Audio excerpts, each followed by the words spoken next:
அல்லேலூயா. ஜீவ ஒளியை அடைந்திருப்பான். இந்த ஸ்தேவான் இயேசுவை பின்பற்றுகிறவன். அல்லேலூயா.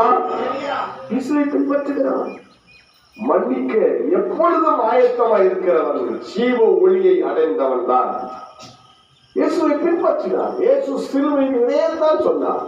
தன்னை சிலுவையில் அடித்த யூதர்கள் கீழே நின்று அவரை பரியாசம் பண்ணி சிரித்த போது, கேலி பண்ணி இயேசு கிறிஸ்துவை சிலுவைக்கு முன்பாக நின்று சிரித்த போது, அவர் சிலுவையிலே இருந்து அவர் கீழே நோக்கி பார்த்து சொன்னார், பிதாவே, இவர்கள் பாவத்தை இவர்களுக்கு மன்னியும், தாங்கள் செய்கிறது இன்னதென்று அறியாதிருக்கிறார்கள்.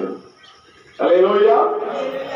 அப்ப என்ன அர்த்தம்? அவர்கள் கிடையாது, அவர்களுக்குள் இருக்கிற பிசாசு என்னை சிலுவையில் அடித்ததே ஒழிய இவர்கள் சிலுவையில் அடிக்கவில்லை, இவர்களை மன்னியும்.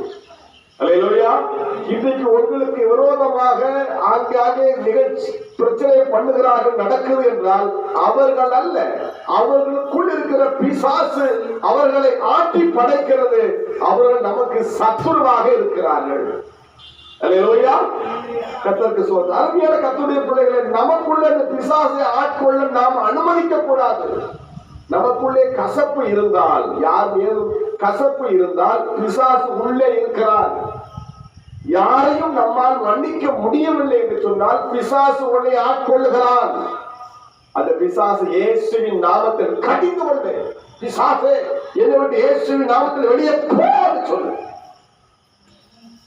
அல்லேலூயா. என் ஆண்டவராக இயேசு மன்னித்தது போல நானும் இவர்களை மன்னிக்கிறேன். அல்லேலூயா. கர்த்தருக்கு ஸ்தோத்திரம். அமெரிக்க தேசத்துல நீங்க கடந்த மாசத்துல பார்த்தோம், அங்க ஒரு முக்கியமான ஒரு ஒரு அருமைய வாலிபர், 30 வயசு உள்ள வாலிபர் அமெரிக்க தேசத்தில் உள்ள பாவத்தை குறித்து கண்டித்து உணர்த்துறார். அங்குள்ள வாலிபர்களுக்கு பிடிக்காம அங்க ஒரு வாலிபன் துப்பாக்கி வச்சு சுற்றுறார். அந்த சகோதரர் செத்த உடனே அந்த அவருடைய மனைவி எல்லாரும் பார்க்கிற மாதிரி ஒரு பெரிய ஆழ்ந்த கூட்டத்துல, என் கணவரை சுட்டவனை நான் மன்னிக்கிறேன். அந்த உணர்வு பரிசுத்த ஆவியானவர் கொடுக்கிறார். அல்லேலூயா. அல்லேலூயா. கர்த்தருக்கு ஸ்தோத்திரம். தேவ உபதேசத்தின் நிலைத்திருக்கும் பொழுதுதான் நமக்குள்ளே சமாதானம் இருக்கும். கர்த்தர் என்னோடு இருக்கிறார் இந்த உணர்வு இருக்கும் போதுதான் சமாதானமா இருக்கும். ஆண்டவர் சரியான இடத்துலதான் என்ன வச்சிருக்கிறான்னு நினைக்கும் போதுதான் சமாதானம் இருக்கும். இல்ல நான் இங்க இருக்க வேண்டிய இல்ல, அப்படி இப்படி நமக்குள்ள குழப்பம் வரும்போது சாத்தான் நம்மை பைத்தியமாக்க விடுகிறான். அல்லேலூயா. நீ இருக்க வேண்டிய இடம் இங்க இல்ல, நீ எப்படிப்பட்ட குடும்பம் இருக்க, குடும்பம் இப்படியா இருக்கணும், குடும்பம் எங்கேயோ இருக்க வேண்டியது, இதெல்லாம் சொல்லி சொல்லி அல்லேலூயா நம்ம பிசாசு பைத்தியம் ஆக்கிடுவான். ஏசப்பா வாங்கோடுதான் இருக்கிறாரு, உன்னை சரியா நடத்துறாரு. அல்லேலூயா. உனக்கு கொடுத்த வேலையை நீ செய். ஒரு அகை சொல்லுங்க பாப்போம். அல்லேலூயா.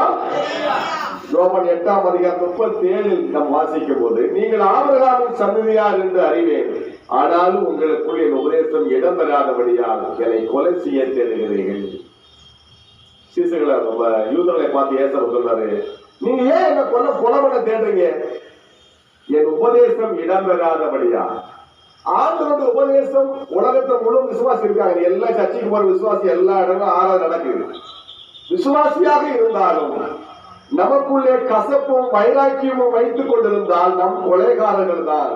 உபதேசம் இடம் பெறாதபடியால், அல்லேலூயா, இயேசு உபதேசம் உள்ளே இடம் பெறாதபடியால் அவருடைய பிள்ளைகளாகிய மனிதர்களுக்கு விரோதமாக நாம் துரோகம் பண்ணிக்கொண்டும் வஞ்சகம் பண்ணிக்கொண்டும் அலைகிறோம். அல்லேலூயா. நம்ம சொல்றோம், சர்ச்சைக்கு போறாரு, அவரே இப்படி இருக்கிறாரு, அந்த அக்கா சர்ச்சைக்கு போகுது, அந்த அக்கா வாழ்க்கை எப்படி இருக்கு அப்படின்னா, அல்லேலூயா, உபதேசம் உள்ள இடம் பெறாதனாலே அவர்கள் பிசாசாகவே இருக்கிறார்கள். உபதேசம் இடம் பெறாதனாலே அவர்கள் என்னை கொலை செய்ய தேடுகிறார்கள் ஏசப்பா சொன்னார். அல்லேலூயா. கர்த்தருக்கு ஸ்தோத்திரம். 8:43 நம்ம வாசிக்கும் பொழுது, என் வசனத்தை நீங்கள் ஏன் அறியாமல் இருக்கிறீர்கள்? என் உபதேசத்தை கேட்க மனம் இல்லாது இருக்கிறதுனாலே அல்லவா? உபதேசத்தை கேட்கவும் மனசு வேணும். ஏன் சர்ச்சுக்கு அநேகர் வர்றது இல்லைன்னா உபதேசத்தை கேட்க மனசு இல்லை. அவங்க உபதேசத்தை கேட்கறதா அவங்க 4 பேர் கேட்க கிடப்பாங்க. அல்லேலூயா. யாராவது சில பேர் பாஸ்டர் பேச கேட்க மாட்டாங்க, அவங்க பேச்ச நம்ம கேட்கறோம் உட்காந்து. அப்படியா கேட்கணும். அல்லேலூயா. கர்த்தருடைய பிள்ளைகள் உபதேசத்தை கேட்க நமக்கு மனசை கொடுக்கணும். தேவையில்லாத கேட்கறதெல்லாம் மனசை கொடுக்கணும். பிரயோஜனம் இல்லாதெல்லாம் கேட்குவதற்கு நம்முடைய மனதை செலுத்துகிறோம். அல்லேலூயா. கர்த்தருக்கு ஸ்தோத்திரம். தேவையில்லாத சீரியல் அது எதுவும் நம்ம மனதெல்லாம் அங்க போய், அல்லேலூயா, கர்த்தருக்கு ஸ்தோத்திரம். உபதேசத்தை கேட்கிற மனதை நாம் செலுத்த வேண்டும். கர்த்தருக்கு ஸ்தோத்திரம். வசனத்தை ஏன் நீங்க அறியாமல், ஏன் வசனத்தை அறிய முடியல? ஆண்டவர் பேசுறதை ஏன் நம்ம மனசுல புரிய மாட்டேங்குது அப்படின்னா, உபதேசத்தை கேட்க மனசு இல்லை, மனசு வேற எங்கேயோ இருக்கு. அல்லேலூயா. ஆமா, நீ வாலிப பசங்களுக்கு எல்லாம் ரொம்ப கஷ்டம் சொல்ல முடியாது, ஏன்னா மனசு வேற எங்கேயோ இருக்கும். அல்லேலூயா. குடும்பத்துல பிரச்சனை இருக்கும், கடன் பிரச்சனை இருக்கும், மனசு எங்கேயோ வச்சுக்கிட்டு இருந்தா வசனம் புரியவே புரியாது.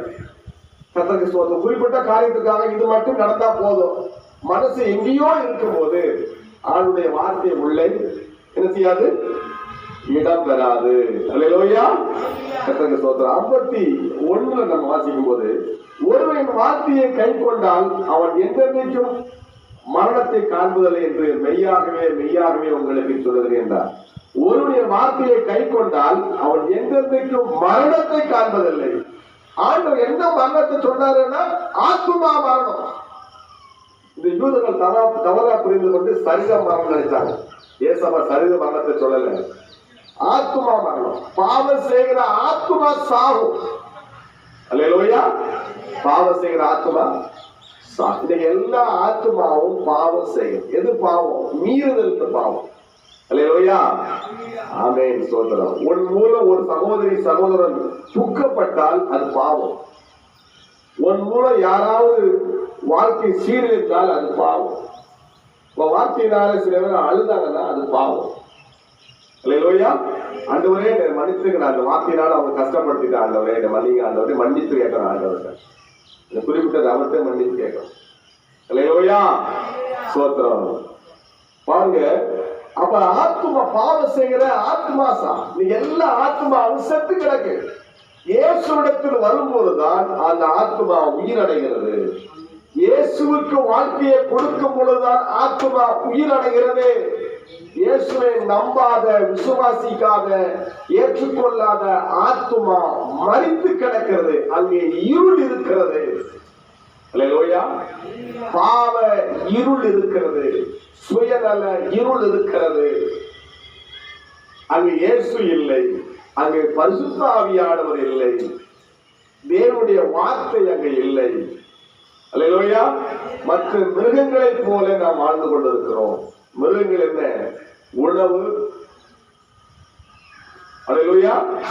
உணவு சாப்பிடணும், ஒரு உற்பத்தி செய்யணும், இனப்பெருக்கம் செய்யணும். இதான் மிருகத்தோட. மனிதனுக்கு அப்படி அல்ல. அல்லேலூயா.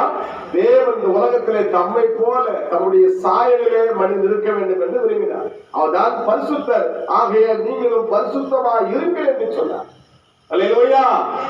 ஸ்தோத்திரம். அதுக்காகத்தான் தேவன் இந்த உலகத்தில் மனிதனை உண்டாக்கினார். கர்த்தருக்கு ஸ்தோத்திரம். 47 நாம் வாசிக்கும் பொழுது, தேவனால் உண்டானவன்